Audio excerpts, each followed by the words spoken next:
going to be that Hunterace and Jarla. Yeah, it's also a huge difference that just every spot in the standings means something. There's no like dead zone in the middle where it's just okay, you finish mid-table, you finished mid-table. You know, there were, being perfectly honest, several games or several matches last year. It was just kind of a clash of some of those mid-table players that were just really a struggle to get excited for, even as a commentator, because it just felt like it was just two players playing for pride and a little bit of extra prize money, which is nowhere near as cool for you need to make playoffs or you need to not get relegated. Right. But the way things are broken down this year, it just means that's what every single match is about. One of those two things is going to be on the line for every player always. Yep. And you see it on the expressions of the players, whether they win or lose, see what it means to them this season, especially. But we have our two players getting ready, and double warrior bands make me happy, Subtle. But we are going to be seeing the clash, I guess, of the Zoo and the Rogue from Hunterace versus the Mage and the Hunter of Jarla. So we're going to see again just a sort of bashing of heads of the two different ways to go here in regards to the lineups that these players have brought. And which one do you really fall on if you had to pick one here, Subtle? The Mage and Hunter to pair with the Demon Hunter and Warrior, or the Zoo list and not specifically Hunterace's Rogue, I'll say. Let's just give it to you as just Rogue instead. I think I would be bringing Hunterace's class lineup to this tournament this week, personally. Zoo makes sense, Demon Hunter makes sense. Okay, wait a minute. Demon Hunter Warrior, a given. I think you'd be insane to not bring either of those decks. From that point, Zoo makes sense to me. I think, it just kind of has enough built-in auto win rate that you just have to play it and then scrap for the rest of the games to, try and trust yourself as a player to push that up comfortably over 50, which I think you can do. And then Rogue is the question mark, but, I've made my feelings clear. I did look at a lot of the matchups on week one and just felt like Rogue was getting the rough end of the stick in terms of draws, and it was coming up against a lot of scrap imps and a lot of nutty Demon Hunter curves and not hitting its own backstabs, and it really didn't look like it was a good representation.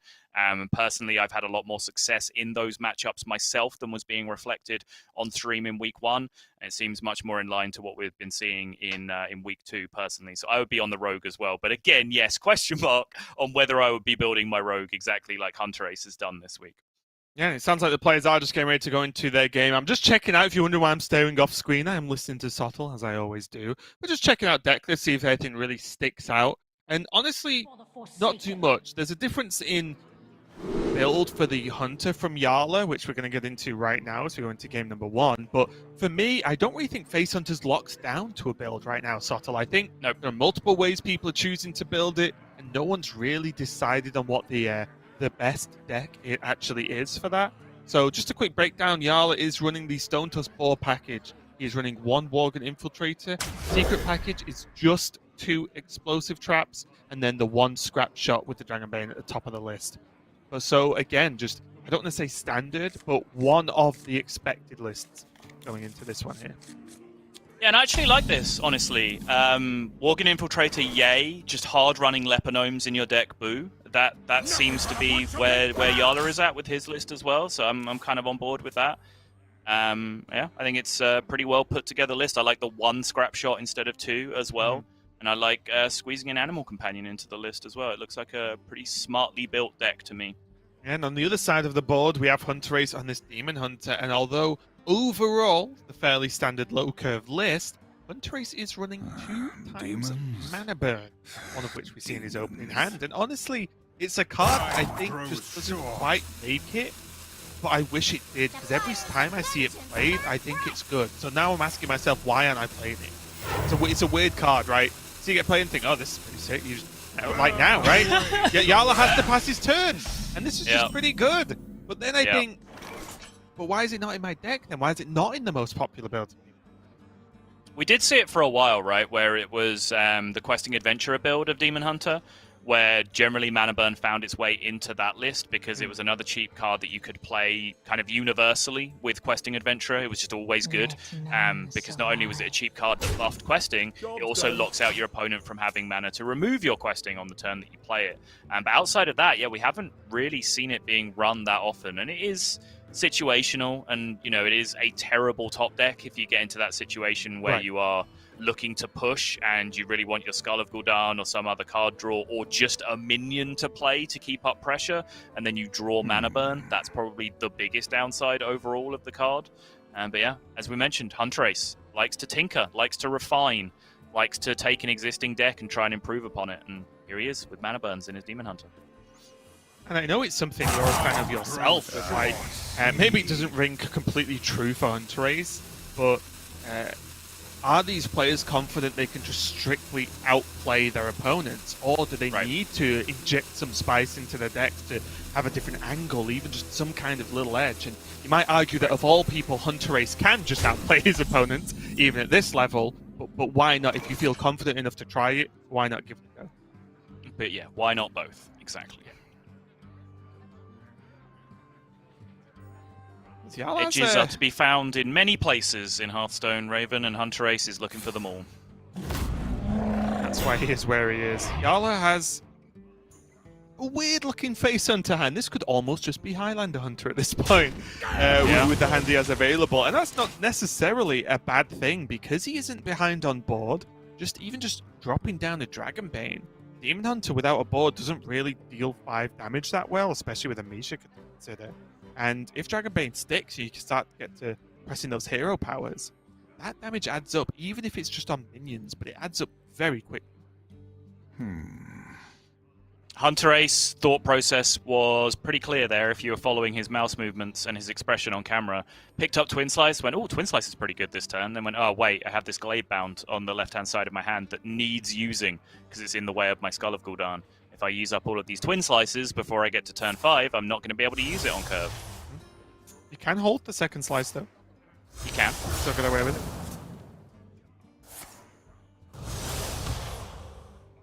That's just take 4 and remain behind on board. That doesn't feel good. That's what I mean. Like, look how good this Dragonbane is right now. Ooh.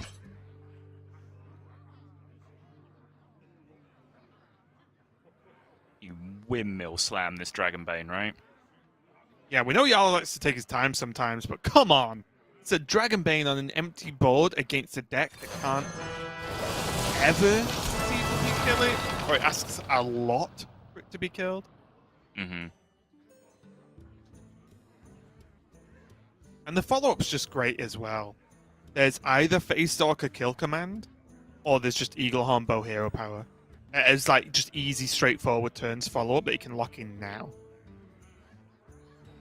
I grow impatient. And honestly, with the tracking, depending on board state, even tracking Face Stalker hero power would be fine. Probably the other way around, actually. Face Stalker hero power. Yes. Yeah, that does make sense. They will never Hang on, why would you do it that way? Oh, yeah, he's just right. Hey, He's just right, folks. Take those where you can get them. Look, This is one of the problems, because you know what the card is that Hunterace is not playing to make room for these 2 mana burns, Raven? Do tell. I-Beam. Right. And that's a problem. Not just in this matchup, because obviously you really want the health swings that I-Beam provides, but also just because it really limits your removal options. It does mean that your opponent can just make plays like this and just say, yeah, there's no way you're killing this 3/5. I'm sorry, the cards just don't exist in your deck to be able to do it. And it is hotly contested, isn't it, the I-Beam? Because I personally lean towards just why wouldn't you want a 1-mana deal 3, heal 3, which, yeah, isn't strictly what I-Beam is, but feels like it is most of the time.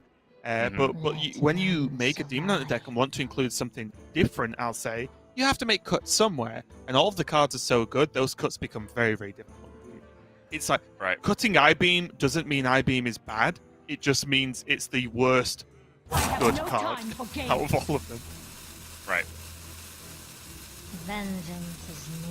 Hunterace really just wants at least 1 damage onto this Dragonbane next turn and not too much development so he can take a big Glade Bound at it and swing back the other way. I think Glade Bound is like the biggest minion, quite literally is the biggest minion in this matchup. Hunterace just says, wait, face? He went face? Funnily enough, even though you're saying he wants damage on this Dragonbane, I think face was just the best outcome there for Jarla, because now, as you mentioned, no heal for Hunterace means that Jarla could be like, I don't really care what minions you play. There's Explosive Trap live. The quest off the top was huge, because he's not only saying, oh, okay, Toxic Reinforcements, hero power. No, that's doing more. It's playing the Explosive Trap as well. Yeah. And now he has Eaglehorn Bow kill command to follow up. Yeah, so to finish the point before we got cut off by Hunterace's reaction. No, it was Hunterace. You can blame him. Blame Casper. Bladebound Adept is such a huge card in the matchup because it's the one that Hunter can't really conceivably race in most situations. They just have to respect it. They can't just take 6 every turn and expect to win the race against Demon Hunter. Well, if you're already at a 16-point health discrepancy, then there's a pretty good chance you can race it. Now he can track in Eaglehorn Bow hero power. He knows now that it's going to get an extra charge because Hunterace can't just pass and not attack. Then he has Boar kill command next turn to seal the deal. 4 kill command hero power even with the second charge of the Eaglehorn Bow. He has so much overkill. All of the damage. Yeah. Oh. And this really did just come down to being able to land that Dragonbane on just an empty board. Coming down to Hunterace's inability in this game to control the early board, which is what Demon Hunter, honestly, to me at least, specializes in. So the only thing I can think of here that you need to maybe sometimes play around is mana burn, right? There's one of those remaining. So if opponent mana burns you and you have 5 next turn, you still have Boar kill command for 6 and Bow for 3, so he's still dead, yeah. So you just 100% go face. There's no reason to do anything else.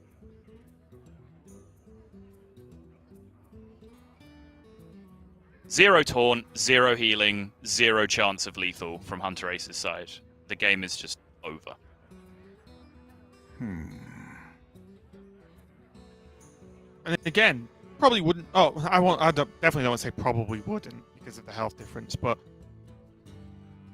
not necessarily just on this one game sample size, but it is the impact of tech decisions that we see quite vividly here. Because, as you mentioned, it's not only whether I-Beam would have been good enough for him to win the game, he has 0 chance at winning the game because he cannot heal, so it is just over, right? Whereas with an I-Beam in there, there's a chance that you could survive, and then who knows after that, right?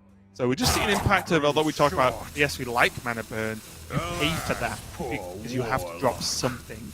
That's where it's exciting to watch Hunterace. He does do these things, does build his own versions of the lists. A lot of the time they're successful, sometimes they're not. But still, I enjoy the fact that he does it. Yeah, and the mana burn was good for Hunterace on turn 1. It helped him deal with the situation with the Dwarven Sharpshooter, which is kind of a nightmare to deal with a lot of the time. So he did have its uses, but when you're up against Face Hunter, it's a very simple equation. Healing and taunt is king, racing is king. It's very, very hard to do that when you don't have any way to change their numbers. Hunterace is going to go down to a very quick, it feels weird to be saying that in a Jarla versus Hunterace series, but a very quick 1-0 to Jarla.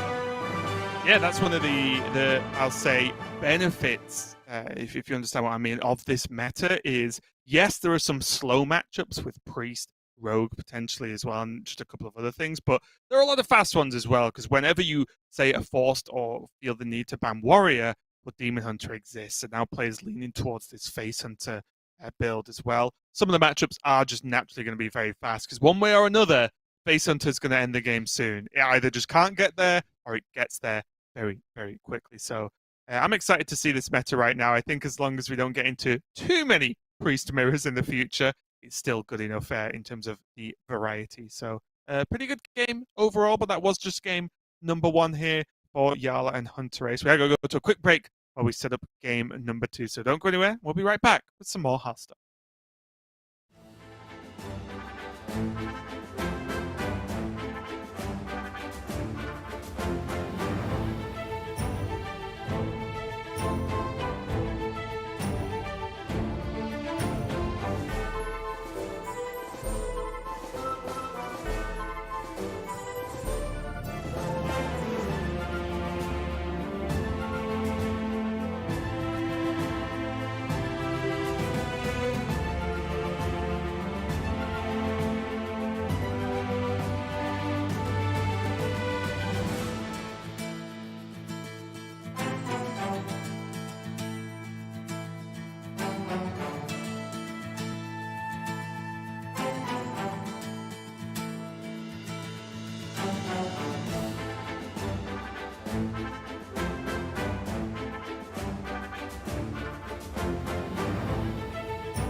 welcome back everyone to the Hearthstone Grandmasters here in the European region. We are ticking on to halfway through our day, and we are going to continue with Hunterace versus Jarla here, as Jarla taking a win on that Face Hunter, and pretty tough to handle there for Hunterace. It's just Jarla just stacking so much damage, and just Hunterace not really having that early game presence that Demon Hunter's pretty much just carving out its identity for right now, of just having those insane minions in the early game. So we are going to be moving on into game number 2. Hunterace has his Demon Hunter, Warlock, and Rogue to go with, and Jarla still just has his Demon Hunter and Mage to take a win with him. Yeah, it's a thought that just sort of occurred to me during the break, but it was actually just kind of sweet to see Jarla play Face Hunter. It's not really something that I'd ever thought I'd get an opportunity to see. First time in history. Yeah, literally. Like, he's so well known for, Control Warrior, and he was running Galakron Warlock all the way through up until now. He's known as this slow, grindy control player. I think I made the statement last year at some point in Grandmasters that, if gun to my head, I had to pick one player to play a control deck with my life on the line, it would be Jarla. I'm pretty sure I wouldn't give that same answer to if that game was Face Hunter. So it was pretty interesting. It would for sure be Raven, yeah. I just don't want to live on this planet anymore. Forget it. End it all. Ooh, right to the heart, that one. So I thought for just a second you'd trust me as a close friend we've been for so many years, but nope, a slap in the face. Yeah. Let's go yeah, into it's this just cool. game. It's just a cool thing It's about weird. the meta, right? Weird, that it's forcing us to see some players outside their comfort zone a little bit. And sure, Jarla might feel like he's above it all and he can handle some Face Hunter when he's such a galaxy brain control player, as all the control players feel like they are. But Face Hunter does have a lot of intricacies. That particular game, not so much. That one was fairly straightforward, but I do think he navigated it pretty well in the few decisions that he had to make. I also just respect players who are maybe even like so mentally locked into a preference of playstyle or preference of deck types, archetypes, to mix it up and just give the nod of me playing a slow control list is not correct for this match or for this tournament. Mm-hmm. And it's something we talked a little bit about from Swids, right? We saw Swids just locked into one way a lot last year, but when he was given himself a little bit more, maybe more credit and being a little bit more adventurous, we've seen him perform much better and better as time has gone on.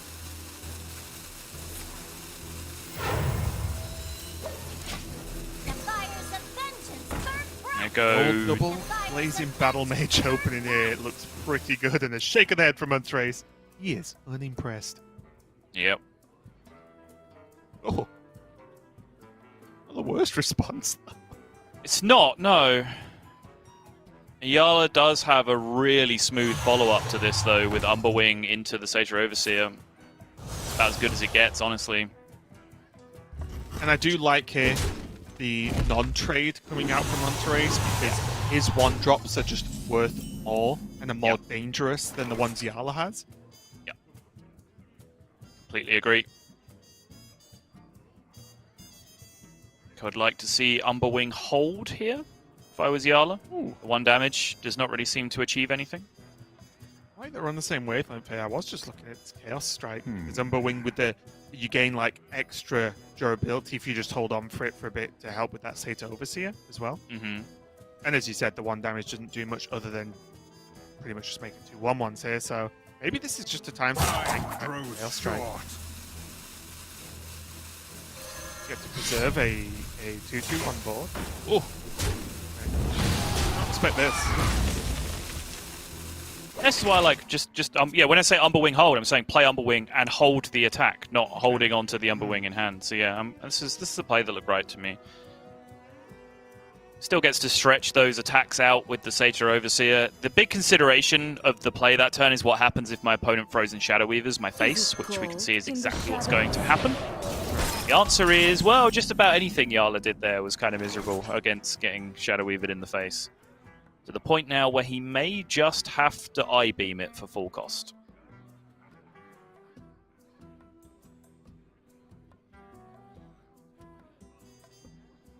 Yeah, I don't. It hurts obviously for Jarla, but I don't think he can be too greedy here. I think just getting rid of the threat, although frustrating, it's just what he has to do, right? You can't just play an Overseer into this. Chaos Strike draws him a card and passes, which feels bad as well. maybe he's okay doing that because technically his board kills the 4/3 next turn. Hold on, Really won't hold on. lower than that. Hold on, quick bunny hopper check. No, he can't outcast it. No, it's fine. Okay, fine. Gonna take those few times we can criticize and make fun of Bunny Hopper's plays.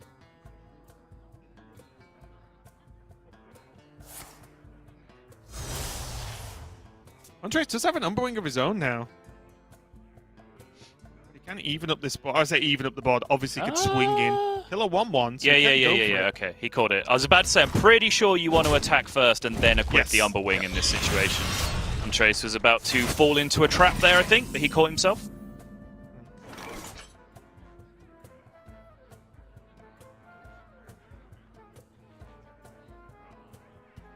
And now with this hand, honestly, I can actually see Jarla skipping the Overseer, dropping Kane, trading the 2/1/1s, and then saving the Overseer for the post-Warglaive turn. Agreed. That does look pretty promising to me as well. Demons. And it's not even a stretch, is it? I actually think it's just... It's not even like a, oh, well, maybe this will pay off. I think this is just a good plan.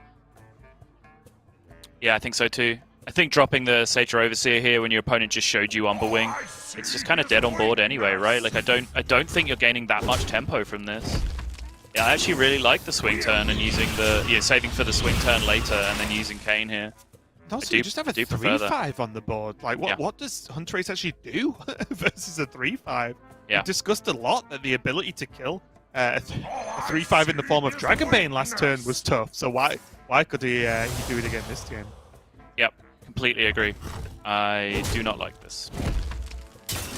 Now with the help of this beaming sidekick, Jarla's just behind right now. Mm-hmm.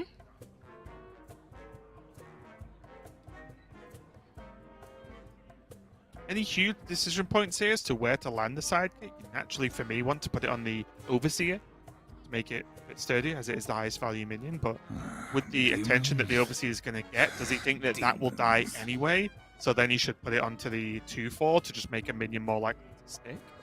Glaive Bound Adept. That's the scary thing, right? If you just put the beaming sidekick on the Overseer here, then your opponent, it just gets to Glaive Bound it cleanly. Whereas you can diversify your threats a bit more by making a 2/4, but then there's just the 2/2 on board that deals with your Overseer anyway. Yeah. But I think that's kind of where the thought process for Hunterace was at. There's a few other things like I-Beam and Chaos Strike that you kind of have to consider there as well. But I think the big one is just, keep it simple, stupid. There's a 2/2 on the board. You want to protect your 4/2. Demons.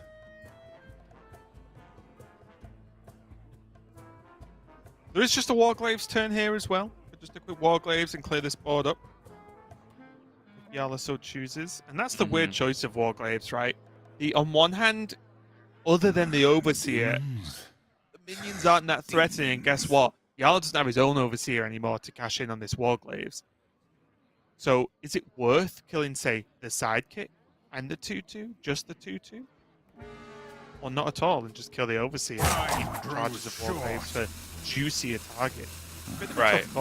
It is, yeah. It seems slightly more straightforward because you don't have the Overseer anymore, as you said, where I think in that case you'd be heavily incentivized to just leave your opponent with some low damage minions on board and then just smack them the next turn with the Overseer. Yes, yeah. But in this case, I kind of like Jarla's diversion, his complete diversion of just saying, I don't even really need to Warglaives this turn. It's not that strong. Let's play the Kane instead. And also, the longer he holds on, the more likely he can just Warglaive's Chaos Strike, right? Which then makes suddenly a 5-attack multi-swing if he needs to take down anything bigger from Hunterace. Sure. Demons. Demons.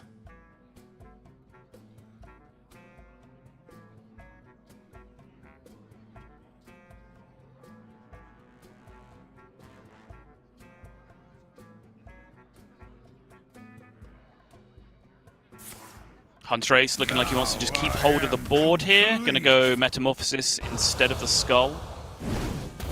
It's got to be a pretty strong turn to force you off Skull of Gul'dan on 6. I think that just about checks the boxes. Keeps hold of his board. Pretty important here. Nice. Now though, Jarla with the Glaive Bound. Ooh. Does he ever go Warglaives this turn? And then tries for like the ultimate swing next I turn with the grow Wargraves plus impatient. Glaive Bound plus Chaos Strike if needed. I think it's reasonable, yeah. Again, there's always that fear in this matchup of Glaive Bounding first because it's such a big swing turn if it comes back the other way. And also, what does it actually do? It kills a 2/2 and leaves a 1/2 up, which is, just feels weird if he Glaive Bounds now.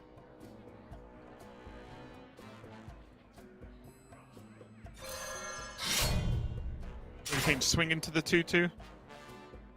Yeah, I think I like 2/2 and face and leave the 1/1/2 around. Short. Utilize the extra attack as well, so it doesn't feel that little bit extra.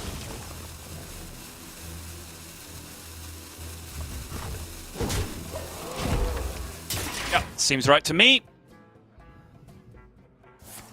Hunterace now with 7 mana and a Skull of Gul'dan on the side. Warlock. I get it off a second Twin Slice. Oof. It's 1 Altruis away from lethal probably at this point. It's such an incredibly low value hand though as it stands. Also, mana burn now is getting to the point where it doesn't line up that well, does it? Yeah, it's back to the thing I was saying earlier about it being a pretty weak top deck as well when you're looking for things that will give you initiative instead. I just think, especially in this matchup where most Demon Hunters are sort of topping out at just Skull of Gul'dan, so unless that was the exact draw that Jarla needed, then he's not locked out of really anything. I guess big Altruis turns, but Jarla doesn't need a big Altruis turn against 2 1/1s and a 1/2. Raven, this to me looks like Jarla can deal 8 this turn and at least 8 next turn. Oh no, he can't. He's mana burned. He can only deal 7. Disaster! Yep, 7, yeah, I was going to say. He has Chaos Strike to make up next turn, though. That's true. Yeah, it's still lethal over 2. So yeah, still like He can getting it Chaos done. Strike Hero Power Go, yep. I like it. And again, no Simplified the game. I-beams. No I-beam. Oh, that's an I-beam! He drew an I-beam! To make the point in crystal clarity, no I-beams in the deck, but they are replaced instead by these 2 mana burns instead. So the 2 mana burns that he's drawn over the past previous turns, they could quite easily be I-beams in this list. It's 4, 5, 6, 7. 5, 6, 7, 8, 9. Bladebound Adept is 13! Wait, is it Hunterace lethal? actually We just missed has it! What? I didn't even count! I'm an idiot! Wow, where did that come from? Twin Slice is one heck of a card, guys. Hunterace takes the win out of nowhere. It looked like it was just a simple ABC plan for Jarla. And it was! But Hunterace just cut in a little bit too early and finished the game on his side. It's pretty impressive there. And honestly, I was so shocked that he could just do 13.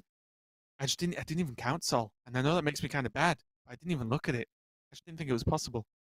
Yeah, and I think because of that reasoning, the play from Jarla just makes sense, right? Like there's no way you respect that board. You don't respect your opponent's ability to do 13 damage that turn. There's just no way. So against the no I-beam deck, he just had such a clean setup over the course of 2 with the 2 Glaive Bounds that he just has to go face there. And I think you saw Jarla's disappointment when he saw the double Twin Slice coming back out the other way alongside the Glaive Bound Adept. Yeah, pretty crazy, honestly. I think Twin Slice is an amazing card, but sometimes you still forget how insane it is for just stacking up damage and costing nothing, which opens up cards such as exactly Glavebound Adept there to push some extra damage. So it's going to be an even series here. Hunterace getting that win on the Demon Hunter. Does have now the differences are left for Hunterace with this Zoo Warlock and his Hunterace Rogue. I'm going to choose to call it now, Sol. Yeah, Swiss Army Rogue. Just a little bit of everything. I'm sure it could open a can of beans if you really needed it to, because it's just got everything thrown in there. It's a very strange looking deck, but again, we'll wait until we get into it before we break it down. But of course, the other big story, if we missed yesterday, Hunterace has switched to Zoo this week, which is an enormous diversion over what he did in the previous weeks, where he was even bringing Galakron Warlock. He was still bringing Warlock, but he was bringing Gala. And I asked him about it, and he said that, at the time he just didn't really believe in Zoo as a deck.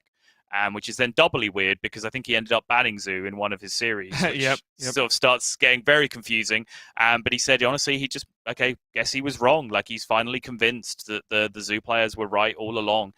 So now here he is just bringing Zoo along with a good chunk of other players in the European region. So I think that's another good thing that Hunterace has working in his favor is he's not overly stubborn. I think you need you think you need to be a little bit stubborn to be a high level player in anything, or a high level competitor in anything, a player, athlete, whatever it comes down to. Because you do need to kind of have that belief that you're the best and that you know better than other people, because that's kind of just what drives you a lot of the time. But Hunterace, even though he kind of has, an empirical basis to be able to say that he is the best and that he does know better than everyone else, he is also, very quick to concede. Okay, yeah, I was wrong about that. The other players had it right, and now I'm just going to adjust to their thinking and move forward. Yeah, and also, although this is a Division A match, which makes the players have a certain layer of safety for the rest of, for the rest of round robin, Hunterace is at a 1-2 score. So if he loses this versus Jarla, he will go down to 1-3. And that really is, as we start seeing more and more matches get played out, that really is the danger zone of, yes, he wouldn't be automatically relegated, but he basically gets put into a separate mini tournament to decide who is the final spot out of the 3 to be relegated. So there is a world that if Hunterace loses this game especially, there's a world where we'll be casting him in a pretty dicey situation towards the end of the season. Yeah, for sure. And he kind of had a taster of that experience at the end of last year, where he was kind of playing with Orange's fate on the line. Obviously, Orange and Hunterace are like huge friends. So you could see it on his face, the anguish and the stress was really getting to him, as he knew that, a very good friend of his was relying on him to pick up the win. It's only going to be amplified tenfold when it's his own GM fate that's on the line if he doesn't start picking up these wins sometime soon. Right, and again, just unexpected to see from Hunterace, but he really does just show off the caliber of player we have here in the European Grandmasters. Because even people like Hunterace can take losses, and it's been happening often lately. Excuse me. But let's go into the game as I do try and clear my throat. Sottle, take this one away. I'll just sort myself out for a second. All right, while Raven's getting a drink of water or whatever it is he's going to do, it is finally time to go through this Hunterace rogue list since it's coming up. So if you weren't with us yesterday, this has the full stealth package in that it has Spy Mistress, it has Skyvateer, it has Greyheart Sage. It also has the full secret package. There's only one of each secret, but they're all in there. He also has 2 Blackjack Stunners, and he has Hanar. On top of that, he's also playing the full Galakron package. He's missing Devoted Maniac, but he's playing all the other Invoke cards, and he's playing Galakron, and he's still finding room for Flick and Heist Baron Togwaggle and all of these big swingy late game cards. So the cards that he is cutting to make room for all of that stuff are Faceless Corruptors. They are the Devoted Maniacs I was talking about. He's gone down to 0 of those. Then he's also cutting Pharaoh Cat and Evil Miscreant, which have been cards that have basically been ever present in every build of Rogue up until this point. And then finally, to round it all off, as you see that Zephyrus popping up on the right-hand side, this is a 2-ofs deck. He is playing 2 of every card he can, apart from the secrets, in this deck. But because he draws so many cards with Skyvateer, with Greyheart Sage, with Dirty Tricks, with everything else, he feels like he can just carry a Zephyrus in the deck and get it active quick enough to have a big impact. Thanks a lot for giving me some time there, Sottle. I appreciate it. And it was a very good breakdown of Hunterace's list. And we see now Hunterace is almost a choose-your-fighter list here, as he's decided to start playing Stealth Rogue for this specific game of Hearthstone.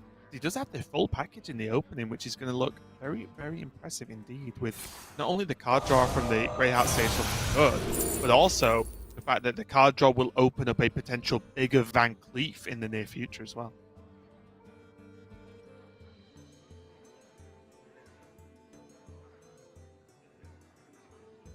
A weird pick here for Jarla, or at least a weird set of options, should I say. You obviously haven't picked anything yet. I wonder if Netherwing Portal just gets there. A little bit over Cone of Cold for me. Yeah, it's a close one. I think all 3, honestly, are pretty even in power level. Apexis Blast is actually pretty decent against What to do? rogue a lot of the time, just because sometimes just the 4/5 taunt on curve is just kind of irritating to deal with. And yeah, I'm sure you don't get your 5-cost minion, but it at least deals with it cleanly on curve, which is not really an option that you have a lot of the time. Yeah, with the discovers here of Apex's Blast, the general thing to remember is to just not read the bit about the minion, because it's almost never relevant Yeah, it's in not there. Highlander mage, so it's just 5 mana, deal 5. Go for that Netherwing portal. I think it really just clinched it for me, is just you play a secret that isn't in your deck, which is worth a certain extra percentage, right, of value, because then Hunterace has to either worry about it a little bit or play in a certain way to decide, you know, to work out what secret it is. Sure. Yeah. So I think it's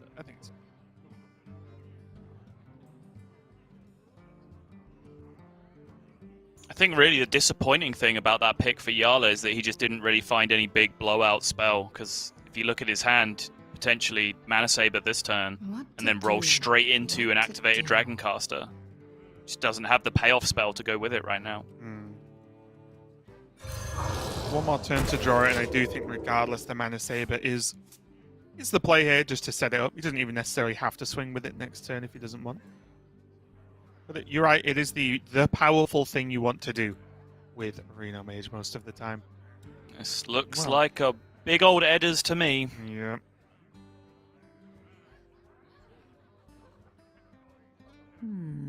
I wonder.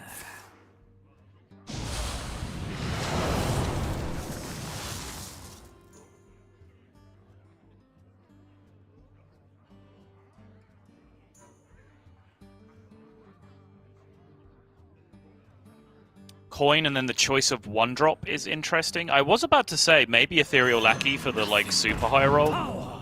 Getting backstab, or most importantly Shadow Step picked up here for your Edwin to just get even bigger.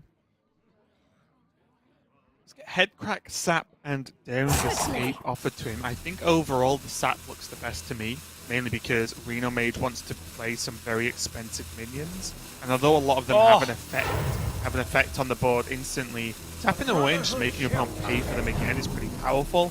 But Hunterace just going for the full aggro approach and say, well, if you're going to play slow cards like Mana Saber, I'm just going to kill you instead. I love it. I love the Headcrack so much. I think the amount of times I've taken Headcrack is so disproportionately high compared to every other Hearthstone player. I'm telling you, dude, Headcrack just always gets there. People don't realize. It just gets there. It gets over the line. I'm telling you. It's real. What to do? Well, let's see if Subtle's a liar or not, because either if Hunterace wins, yeah, it always gets there. If he loses this game, Subtle's always wrong, as far as I'm concerned.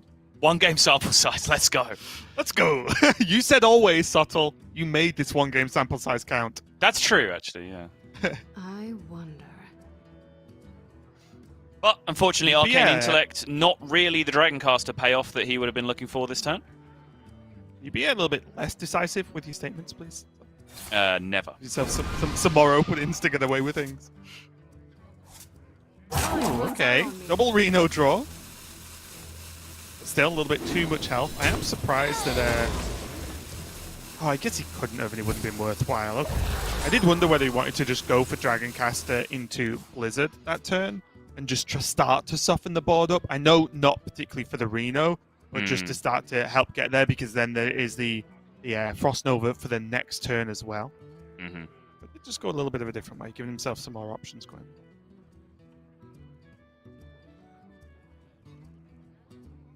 Jarla does have Blizzard and Reno now, though, to be able to soften this board up over multiple turns. So Andre's going to start Headcrack Intel. That's my question. Is it too early in the day yet? Or is it never too early for Headcrack? It's probably too early to be getting on with it just yet. Frozen Shadow Weavering this Mana Saber might be higher on his list of priorities, just to prevent the additional ramp into 7 next turn. 7 means Siamat, which isn't particularly impactful, I would say, against his board state. I guess the combination of the Mana Saber and the Siamat will be able to take out his biggest threat right now. Is it gold in the shadows?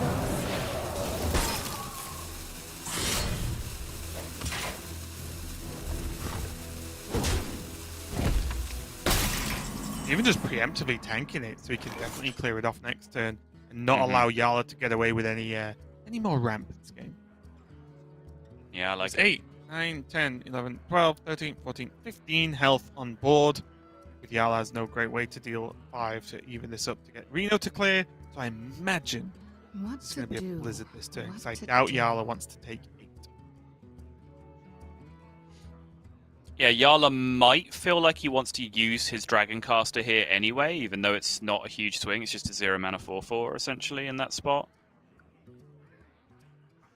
Just so he has that extra 4/4 in play, because Hunterace can conceivably add to the board again to the point where there will be 8 health left on the board after the Blizzard. So Hunterace just has to add 3 more for there not to be a Reno clear on the following turn. Time runs out on me. So maybe the addition of a 4/4 will change that dynamic for Jarla.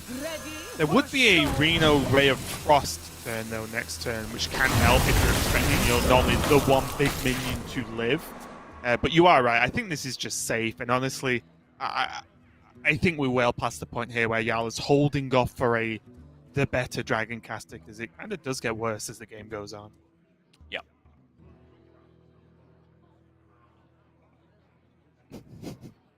How interested are you in Blackjack stunnering a Dragoncaster? Do you rate it a solid not very, or how are you feeling? I'd consider it, but Okay. then not do it. Okay. I'm interested in Blackjack Stunner mainly because it means we get to play I Bamboozle wonder. this turn. So that does interest me though. Yeah, there is that Edwin still in play though, which is still massively overstated for its cost. In the shadows. You just rip the Frozen Shadow Weaver and Headcrack and then deal with the board state. Huntrace might just value the Redagger more than that though. No, looks like he is going to go Bamboozle. Fair enough. Home in the shadows. I guess, funnily enough, with Bamboozle, if Tiamat exactly comes down, it kills the Cleave anyway. So why not put the secret down now? That's a good point. Yeah, sure. Just 'cause it's exactly on 6, right? Yeah. Here comes Mr. Reno. Very awkward though. Yeah. Yeah, this was always going to be the major concern with the Lizard Rare Frost line. As if Huntrace could get enough health on the board that it then became likely that it was a spread of minions that were alive and not just the big Edwin at the end.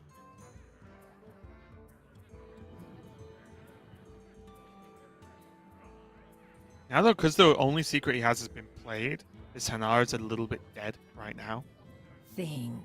I do wonder if how long Huntrace wants to hold on before using this Blackjack Stunner. Because if an attack is used this turn, it does mean that the Blackjack Stunner is deactivated. And I'm not saying you should trying to say the words Blackjack Stunner just any old thing because it's active. It's something Huntrace does have to consider, because now this Dragoncaster, even if it is thrown back, it generally is still just a 4/4 as an addition to things that Jarla could probably do. Quickly. Yeah, good card, that old Axplat runner, isn't it, Raven? Sure.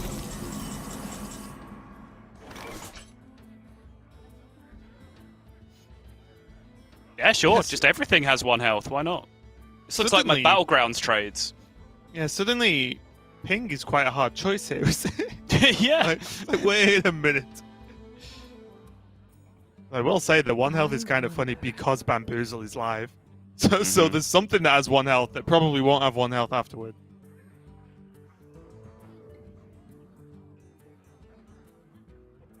Use the Rusty Raider to make the first trade.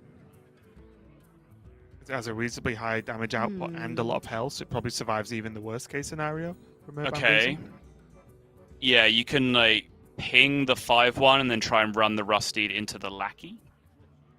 But then you have to deal with the 8/1 anyway, which is kind of miserable. Then Runs out on me. Ray of Frost.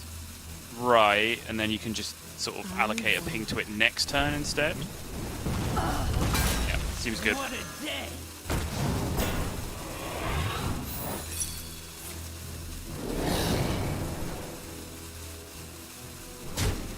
Whoa! Yes, it is the one-drop bamboozle that has 7 health. Of course it is. Ugh. What is this? The 2014 World Championships?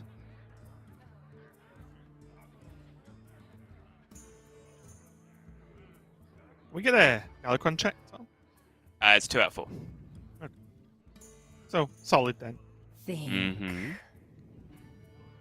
Hunterace actually just doesn't have that many options, and maybe because of this Zephyrus in hand as well, and the Shadow Step, he does just want to draw 2 cards. We've seen how early Hunterace can get this Zephyrus active with this deck. I think I like this. Draw. If he gets this Zephyrus active with Shadow Step, then his hand is extremely powerful. Yeah, what's the golden rule, Raven? Could he have done anything else that turn that he could have happily looked himself in the mirror and called it a Hearthstone turn? The answer was no. Well, I don't know. From the way you talk about it, he could have just head cracked. and it would have got there. I mean, he could, like, realistically, it was like head crack, shadow step, replay headwind or some nonsense. Like, I guess it was a legal Hearthstone play. Don't let the door hit you. I do actually like this Blackjack Stunner here from Hunterace 1. It's because, well, you can do it, it's active. Also, the Rusty Raider is a very okay card at 5 mana. And I think at 7 mana, it becomes quite a lot worse, right? Yes, agreed. The effect is okay, and I think it's maybe the 30th card in the deck a lot of the time in this Highlander Mage. But I think at 7 mana, it makes it much less appealing to even get any form of value out for, especially when you're expecting Jarla to hero power down this Edwin anyway. Yeah, and what's pretty interesting here is that Hunterace, with the option to Shadow Step the Edwin, is not Shadow Stepping the Edwin. I think he's realizing he's moving quickly into the phase of the game where Mage is going to have all of their hard removal available anyway, so Big Edwin loses value. But now, having hit the Togwaggle, as well as his card draw from Galakrond, he's going to be drawing through his deck super quick, which means that Zephyrus is going to get active pretty soon. Oh, and he could just bounce this Solarian as well, which, and similar point where Solarian at 2 mana is fine. You normally just kind of want to drop it down and get it gone, so the Prime's in the deck. If you're going to make Jarla pay 4 mana for it to do it again, that's a lot. It's tough. Yeah, I think I'd rather make him pay 6 for a Bone Wraith myself. I just think the Solarian is more of a priority play than the Bone Wraith. Double time and double Yes, Hunterace is pressuring a lot of damage on board and the taunt is necessary. And now both of Jarla's taunt minions are high-costed mana. Maybe I've just been burnt too many times by the Solarian Prime. What do you get? Ambush and Seal Fate is this? Yeah. Ever worth stepping a stunner or not?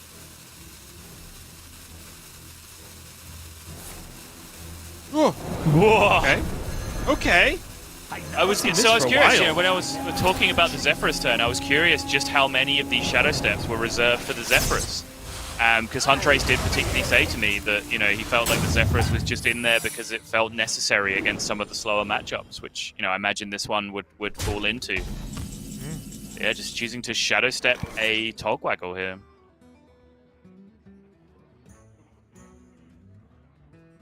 Now, is this going to be the flimsiest Reno we've ever seen? Because Jarla knows Hunterace plays Zephyrus. This is not a ladder game where this is going to catch you off guard. He knows.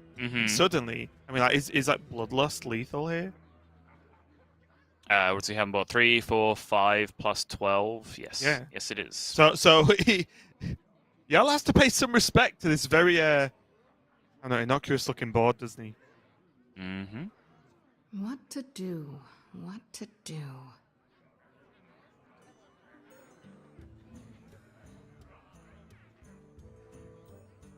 And also with these secrets, it's not like Ambush looks like an appealing play either.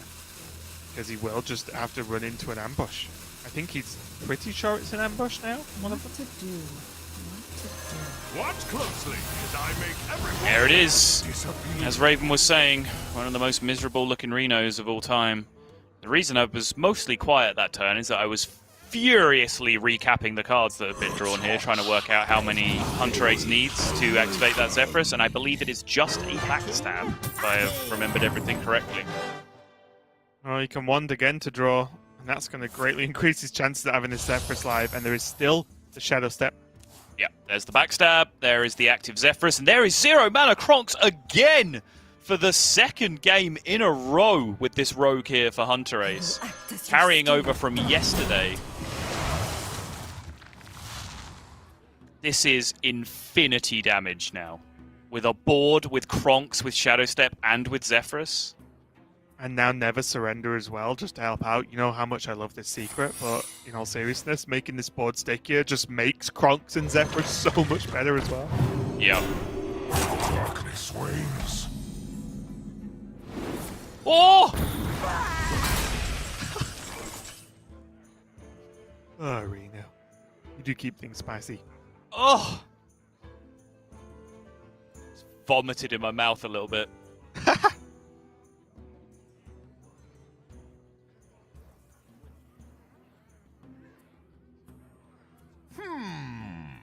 The fate of the world hangs Board in the still balance. represents lethal, though. So if Jarla doesn't find a good answer here, he's going to get some real bad news next turn. Yeah, and the problem is if he goes for Ice Barrier, then he's playing this Caligos just to die. Just to play an ice Generates barrier. a 2/3. Yeah, and that's why it feels bad I because could of how good this just ambush is. Cast that. Power of Creation and get one of the sticky taunt minions? So does he just have to box? Thought Probably. I had more time. You know me, Sol? I'd box. I think he has to.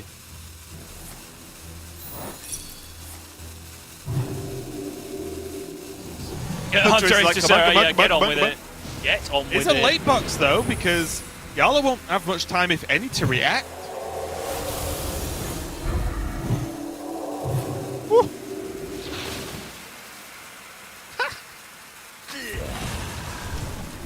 Ooh. Sweet. We've got a Temple Berserker.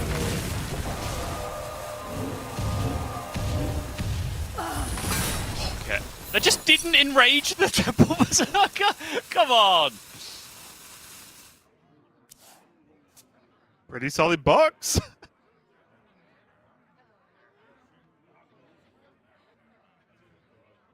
So now Hunterace has to work out how to progress from this kind of weird point. He does have Flick to just say, nope, Caligos, get out of this game. Which, considering it is a 5/14 Divine Shield has a persistent buff, is probably a reasonable response. Question for me is, what is the follow-up from here? Maybe Hunterace just attacks with these minions first to face, just to try and work out what these secrets are. No, so I think... Personally, I would have started with Praise Galacrond, just for spell procs. Counterspell... what? Sorry, Counterspell, Spellbender, and Netherwind Portal. Then played the Lackey that I summoned to mess with Mirror Entity kind of stuff. Then flipped the Caligos. Because right now he's about to get this flick Mirror Entitied if he doesn't play around it. Yeah, I now think he literally knows it's Mirror Entity, so he has to play a Lackey first.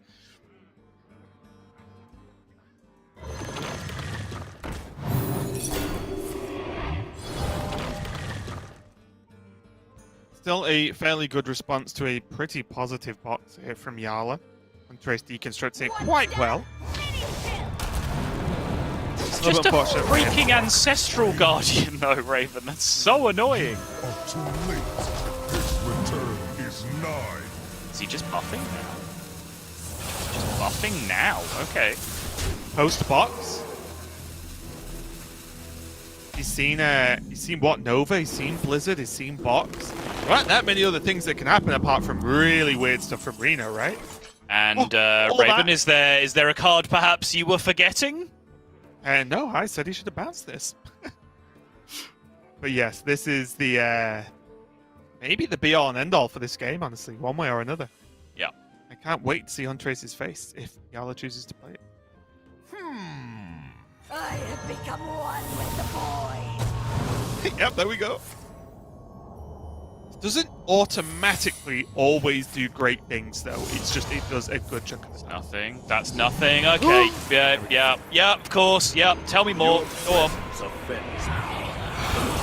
Plague, he's killed his own lifesteal.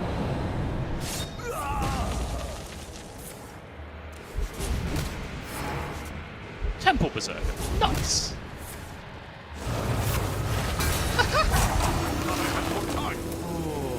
Well, he gets the prime.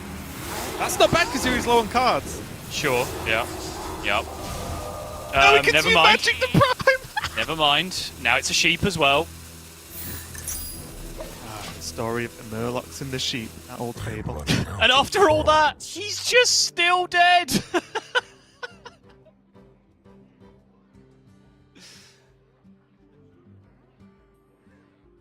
You're chilling. It's a fresh secret, though, right? It is, yeah. So Hunterace does have to consider. Yeah, he's working out options that beat, like, Flame Ward, but I don't think there are any. So he just has to beat Counterspell and Spellbender and all that kind of business. And he can also still Shadow Step the Zephyrus. Anyway, to have a backup Sage's Tyrion plan, right?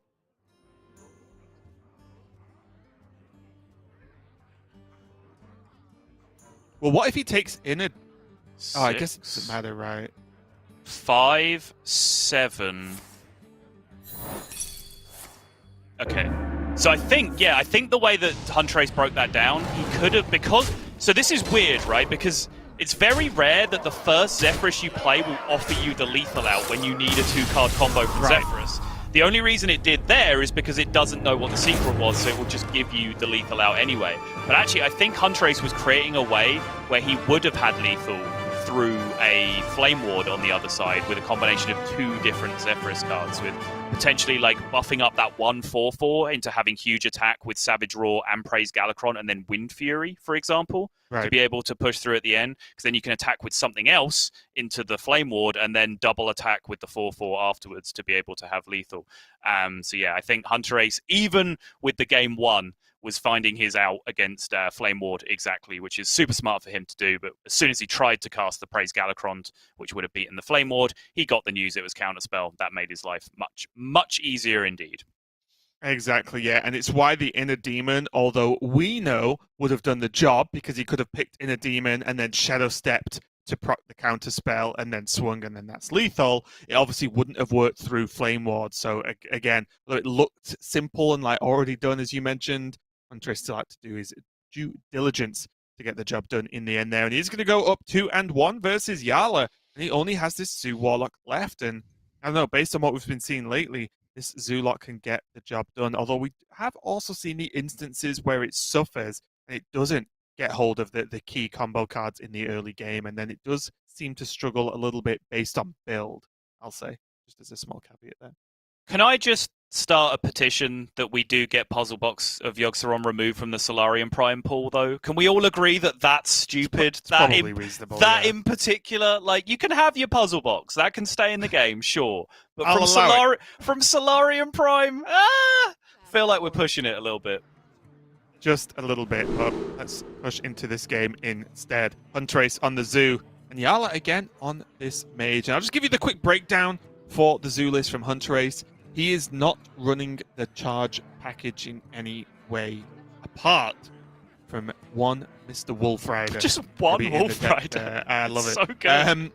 But yeah, he is running the Guardian Og Merchants, which I personally am a huge fan of. He's running just the good minion package. And then there are the double Frozen Shadow Weavers, which again, I think Hunterace just loves that card and can't blame him. I love it too.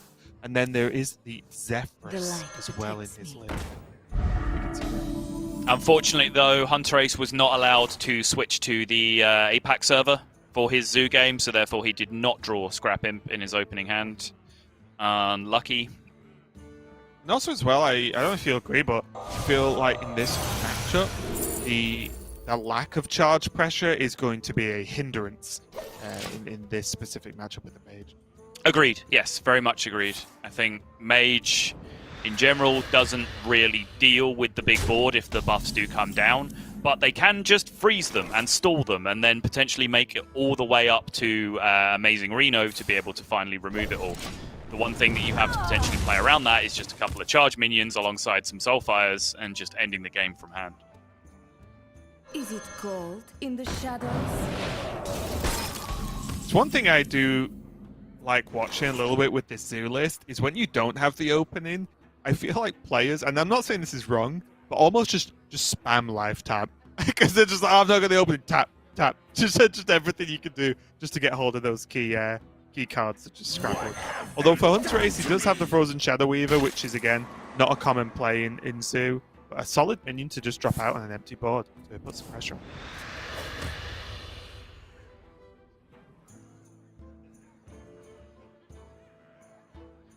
Hunterace is going to struggle really to get You anything shall done not against pass. this start from Jarla as well, who also just has the Imprisoned Observer. I got you, friend. Really like seeing the beaming Psychic on the Shadow Weaver, though, because otherwise Jarla could have just pinged it this turn and then set up for the clear, whereas now it is a much bigger problem. And I wonder now, he actually just feels comfortable enough to just drop this Mana Saber. That's good. Gonna go too crazy with a Flame Ward or a Nova yet. Mana Saber will unlock a Reno as well, and with the attack from the Mana Saber and the damage from the Observer, it looks like a very likely chance that this Reno will clean up.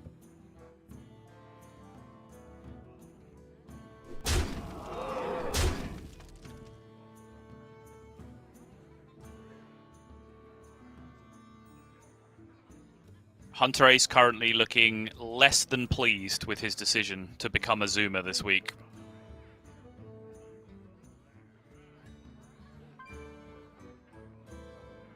Yep, there is a certain percentage of the time where you don't draw the key pieces. He does have the Expired Merchants, but just doesn't have the Hand of Gul'dan, and most importantly, does not have access to the Scrap, which would really, even if you can't get the big card draw combos going, just the Scrap Imp buff can often just be enough. Yeah, on top of all of that, he no longer has access to a board after this turn. Was he going to double Ray of Frost instead? I like this.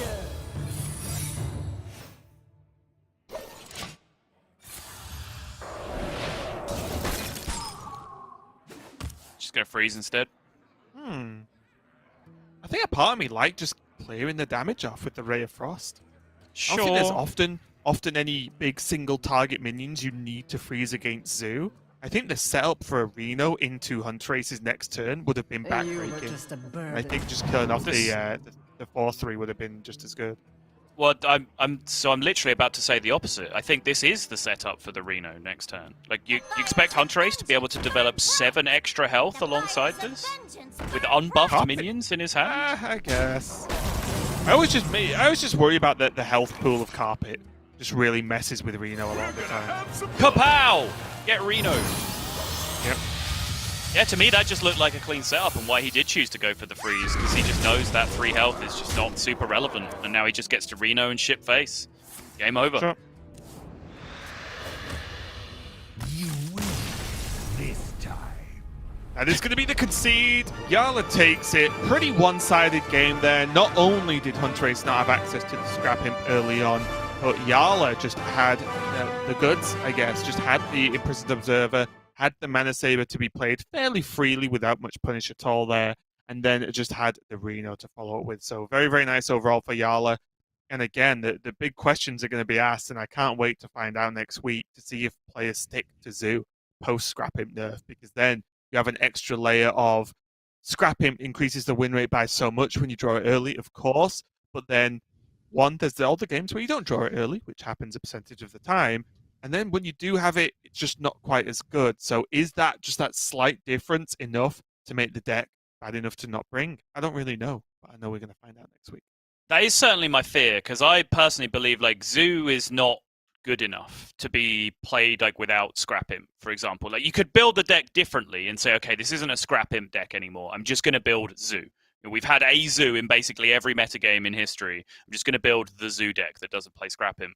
The cards just aren't there. There's not enough like abusive sergeant type effects to be able to be relying on to play like classic Zoo. There's no real like broken way to cheat minions into play like the discard version of Zoo that we had in previously prior to this one, where your discard effects were getting you free 3/3s onto the board as opposed to drawing you cards.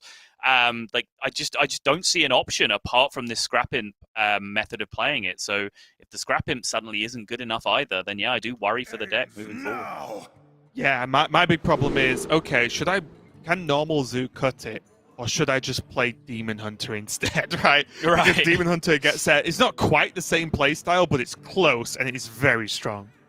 So yeah, let's move swiftly into game number 3 between Hunterace and Jarla. It is, of course, going to be the Zoo versus the Demon Hunter. So let's see as the Clash of the Titans here. Hunterace doesn't have access to the Scrap Imp once again in his opening hand, but he does have a Magic Carpet, which is one of the cards that can sort of fly in and save the day. Yeah, Zephyrus opening hand sucks, and Hunterace has had early Zephyrus both games so far, which he'll definitely be upset about. He also hasn't had Scrap Imp either game, as you mentioned, but Carpet Servant Sidekick is actually a pretty solid hand against Demon Hunter in particular. They will never catch me. Pretty solid, might just not cut it though. There it is, off the top. I don't know whether I liked or disliked the way you said that then, Solon. I mean, that was just the sound that came out of my mouth. There was no thought put into what that was going to sound like I got you, whatsoever. friend. Welcome to my world. Yeah. I thought like Jarla tried to aim it at the Scrap Imp there. Where the arrow stops working is because obviously you've locked in the attack. Which looks like it's like, oh, what if I kill this Scrap Imp, stop it doing its buff?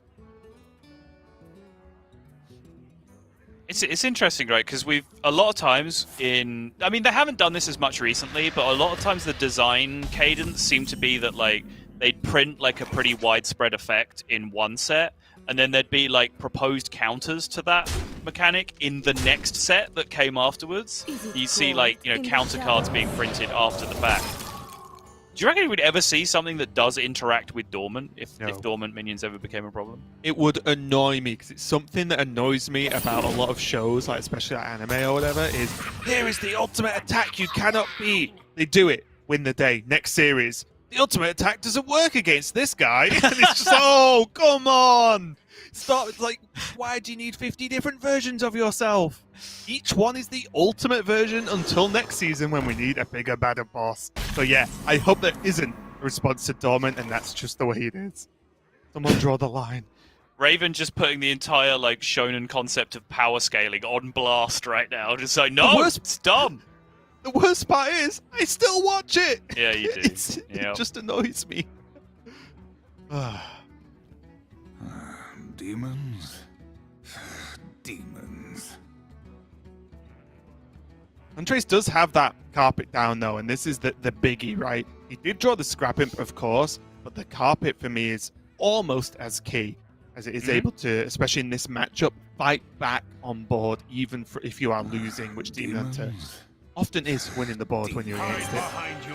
We'll see what he can do here, but Jarla does have an answer to this carpet if he really wants. Yeah, and Hunterace hasn't even got the really bad news yet, which is all of these twin slices that go alongside that. But you can see how kind of reticent Jarla is to use those with the options he has in hand. And in fact, this is full disrespect from Jarla. And yes, Hunterace, my reaction was very similar to yours. Jarla just says no. This stuff goes face. What if he just puts it all? Maybe does he kill the Scrap Imp? Oh, I love it. Yes, Jarla. Come over to the dark side where the only thing you ever want to target is the face. None of this control rubbish. Jarla's just been bamboozling us all along, Raven. He's not a control player. He's never been a control player. He's just playing the long con. This guy just wants to go face all the time. Yeah, this is the next stage of evolution of Jarla. His control play was good last season, but now it's not effective. He needs to evolve and become a top-level aggro player. I wonder. Hey, I got you, friend. I love it, though. I mean, what is Hunterace supposed to do to that turn? mean, use his magic carpet to take insanely efficient trades onto this board and then I think set up a lethal himself. I don't know. Well, The light protects me. let's see what this outcome is, because an 8/8 carpet is actually pretty disgusting. Yep. The fact he just landed on the carpet as well was like, wow, that is just giant carpet right now. Carpet giant is probably a better name. So now the Altruist turn Playable happens. card from Hunterace. Do you see Yep. what must be The done? beam inside kick. Hey, I got you, friend. Now we need some kind of clown music playing. That's 2. Each of these twin slices does 2 damage, so that's 8 more. There's 1 more from the beaming sidekick. It's all adding up, Raven.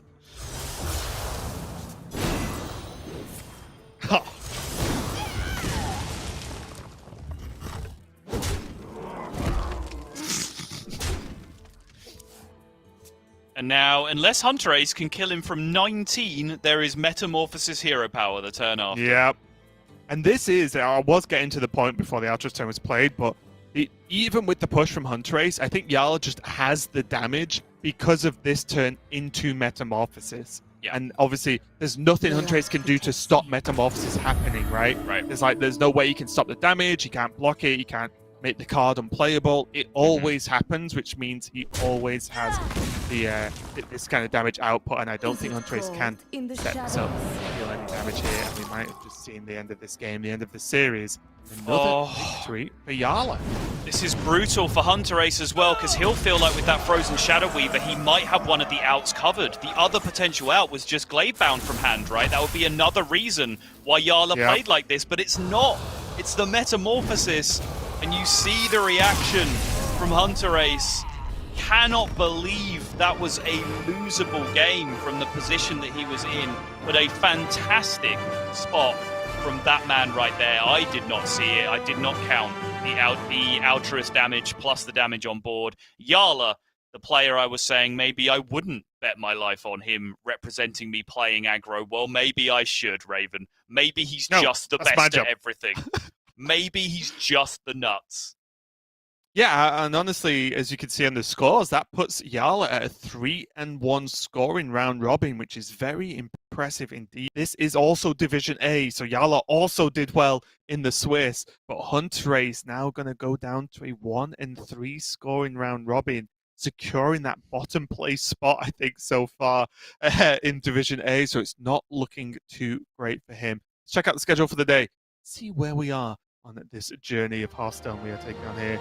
We have 2 more matches left. We do have Swids versus Ball Control coming up next, and then we're going to be finishing the day with Psycho versus Silvername. Silvername, another player who has a win he really wants to finish off this weekend. Yeah, it ties into what you were just saying. To clarify, he is still above Silvername because Silvername has 0 wins up until this point. And even if Silvername does pick up a win, the head-to-head tiebreaker of Hunterace being Silvername yesterday will mean that Hunterace remains above Silvername.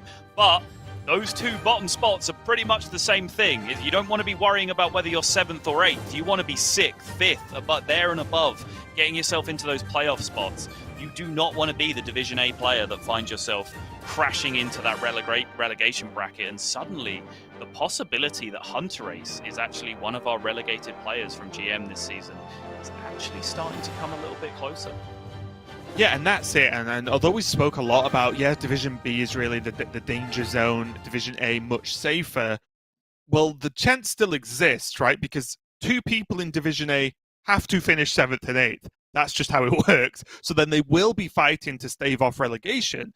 And once you bring it all the way down to after the round robin, then that matchup gets played out, well, there's a chance you just lose some games of Hearthstone, right? And so there is a very real chance that if this continues, we see Hunterace, maybe Silvername, one or the other add into that relegation pool. And that would just be, upsetting for either of those outcomes, as both players have an absurd amount of fans as well. Yeah, and I think it's also, a danger of putting potentially the players on a pedestal here of saying, well, Hunterace couldn't get relegated because he's just that much better than everyone else. He's not. He's really good. He's one of the best players in the world, almost indisputably. But you look at the other names in this division, Psycho, Boar Control, Jarla, Bunny Hopper. you know, one of those players essentially has to end up in our bottom 2 a lot of the time. So, you know, Hunterace being the player that ends up being there, while being surprising to see a previous world champion doing that, you can't just put him on a pedestal and saying that no one is too big to fail in Hearthstone. Like, it can happen.